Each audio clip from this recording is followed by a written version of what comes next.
Hey Rick, here's your guitar lesson video. We went over a few things, but we were primarily talking about how to hold the guitar. Particularly not at this angle and this angle, looking at how that's actually not functional. You can do any number of things in that position, but we've run head on into something that you couldn't do when you were playing this double stop, where up from the ground, I'm going nothing, nothing, 5th fret, 5th fret. That's my first finger. And I'm hammering on, you can just go. So that's with. So this, we're trying to do the thing where we don't interrupt the second note by flopping down like this, which if I was playing it like this, I can see where you run into that. And we see that it's almost a literal impossibility using that technique. So switching to this position, you were doing it in classical position, which is probably your best bet, meaning where your thumb's down here. I can do it in clutch, but I wouldn't focus on that. And that's what we're ending up with is, 7th fret of the 4th string, 5th fret of the 3rd string. And we introduced it as a hammer on, but first just go, there's this one and there's this one. Making sure that we hear the whole time, let alone not muting it, let alone actually playing multiple notes, which is how all your riffs now flop down finger, which goes. Well, there's plenty of that stuff, but then there's we want to be able to do this. Boom, cool. So, and right now, if we look at what we're doing, going, these 3 notes, if I was playing A pentatonic, like 5th fret, those notes are right in there. So yeah, there you go. And this is going to be boring positioning stuff. Take a second to get squared away, and then just take all the music out of it, and just memorize this hand movement, consciously focused on what you're doing. It's going to be tempting to go off in solo. But just, put conscious focus on it and then have the rest of your life where you're improvising and doing things that are more interesting. All right, man. So, and then context. You have been already looking up triads in your internet stuff between this and last time I saw you. And that's how you figured out how to do it. And a triad does mean the root, the 3rd, and the 5th. So for me to go 8th fret, 7th fret, 5th fret right here. Right now, we're still talking about our pentatonic number 1, but thinking about it for major, which means my pinky is on the right here, and it's like a song in C versus a blues.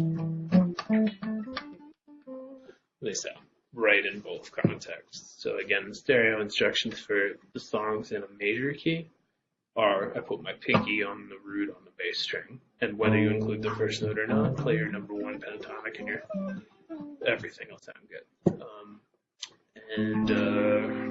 Sorry, 1 second. All right. Cool. So in this context, we see that triad that you've been playing, and it looks like that. Not.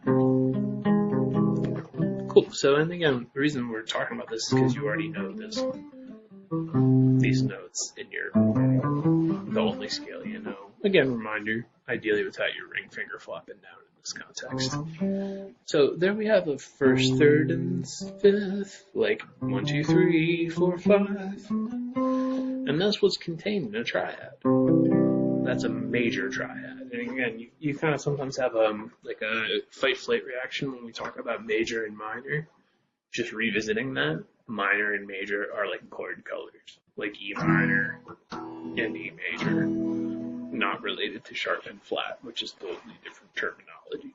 And right now we're playing all naturals anyhow, so there aren't any sharps or flats at the moment. But yeah, so there, and that's contained in our pentatonic. So we totally, and the thing that you've been doing like this with the major scale, this is right back behind and adjacent to it. If it's easier easier if I'm playing the A major scale. There's A. If I put my pinky on A, do this in my blue stuff. Sounds correct for A songs. Cool, so those are the main two things that we talked about. Triad stuff. So the third, if we lowered it, not like lowered meaning one note lower, made that, then you have a minor triad. And sure enough, it sounds minor, dark as opposed to bright. That's the same thing in our bar chords, going major, minor. So there you go. So we have a flat third. Now flat just means one lower. The note, like this is gonna keep coming up, and it's not actually confusing to you. Like this is G, that's G flat, the end.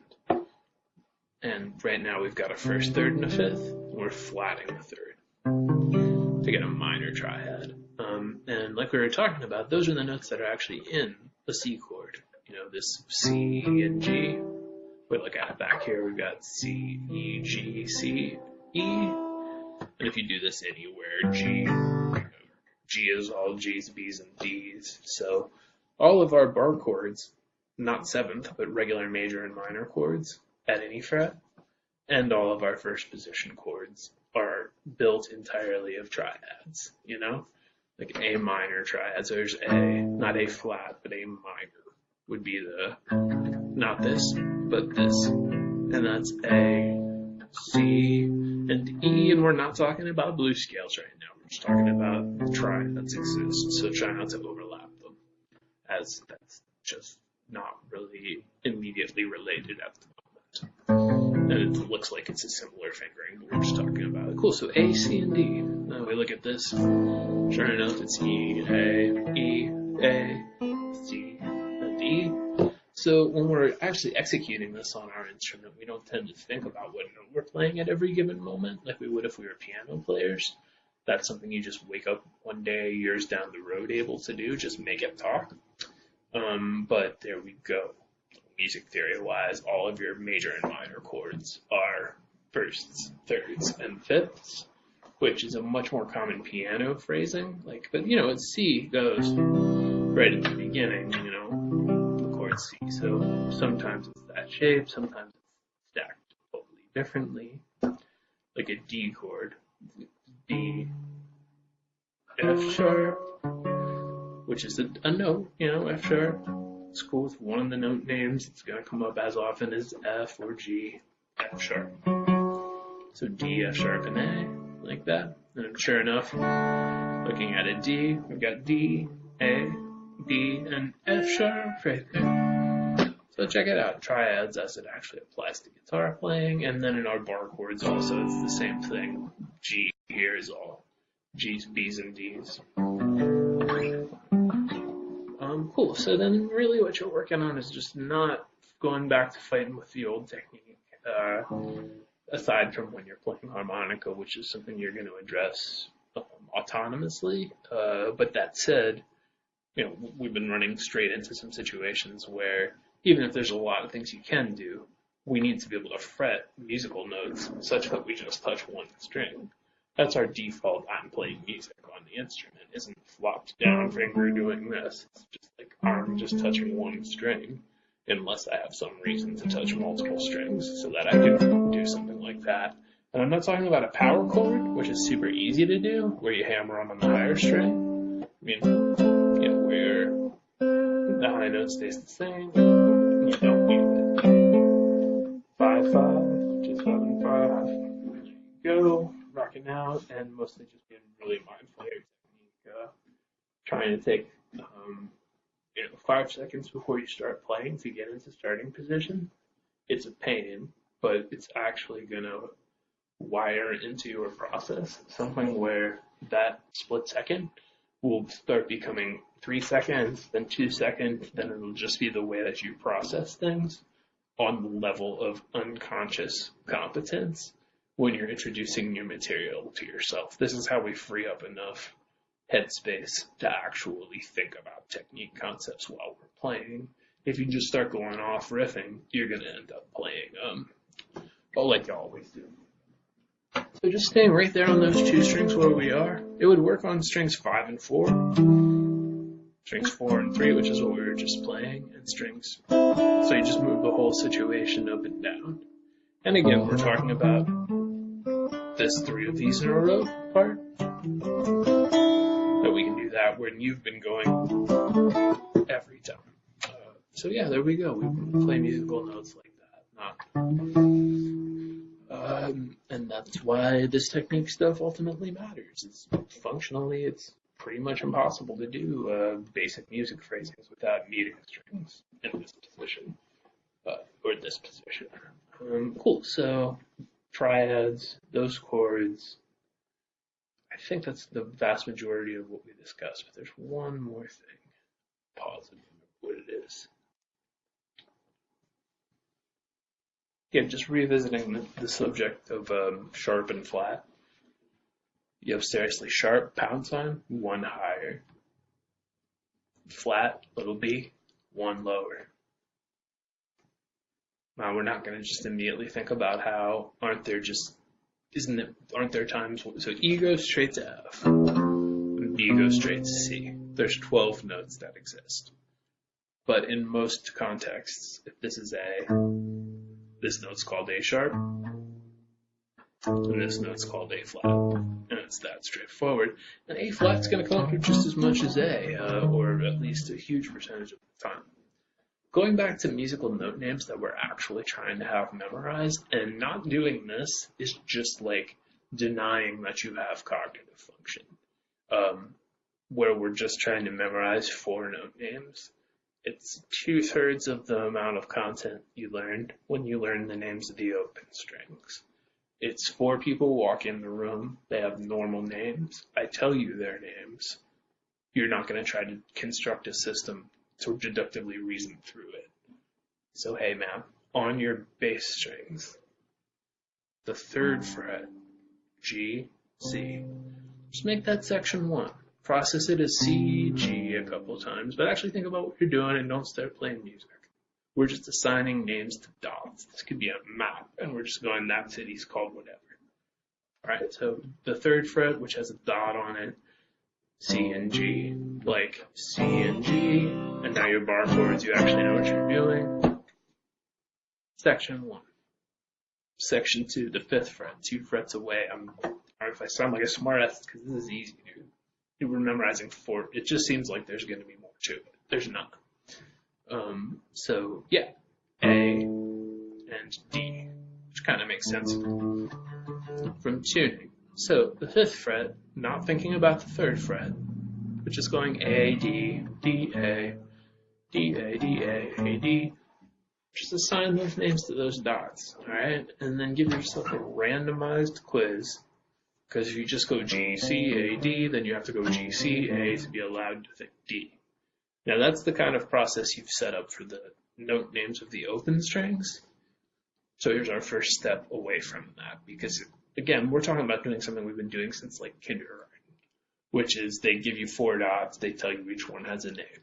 You memorize them. It's like memorizing 4 people's names in kindergarten when you got introduced to them. They're all normal names. I'm re-emphasizing this because it seems like there's more to it and you can get a little bit flustered when we're talking about anything where it implies larger concepts.